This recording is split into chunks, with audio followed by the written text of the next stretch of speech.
Welcome to another episode of Thrive with Oguze. I remain Oguze Solomon, your environmental and climate activist, and most importantly, your moral cheerleader.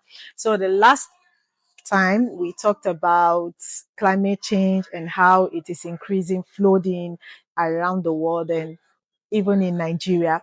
But today we are going to be talking about something very uncomfortable because climate change is part of the problem, but it is not the whole story. In many Nigerian cities, our habits are making flood grow stronger.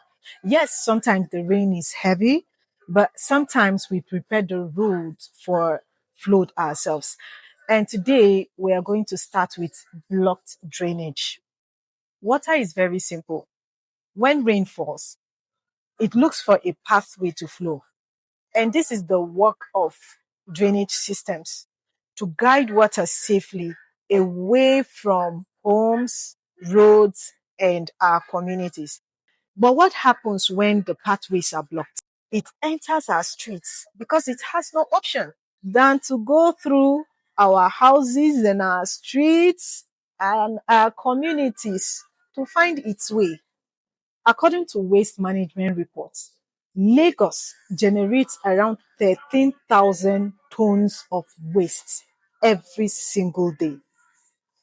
Now, let me break it down for you.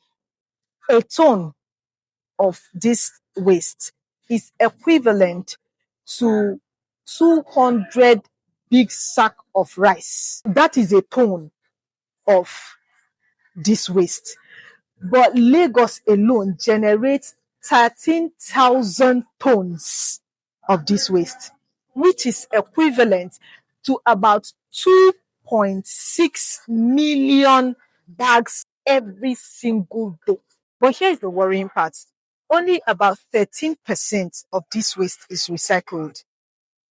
And more shocking, only 3 to 6% of plastic waste is recycled in Nigeria. So, where does the rest go? A large portion of this waste, estimated at around 60 to 68%, remain uncollected. And uncollected waste rarely stay in one place. It travels into canals, into gutters, into drainage channels. Then the rain comes and suddenly drainage system cannot do its job because it's blocked. The water simply rises and flood happens. So let's be honest, many of us are guilty of this.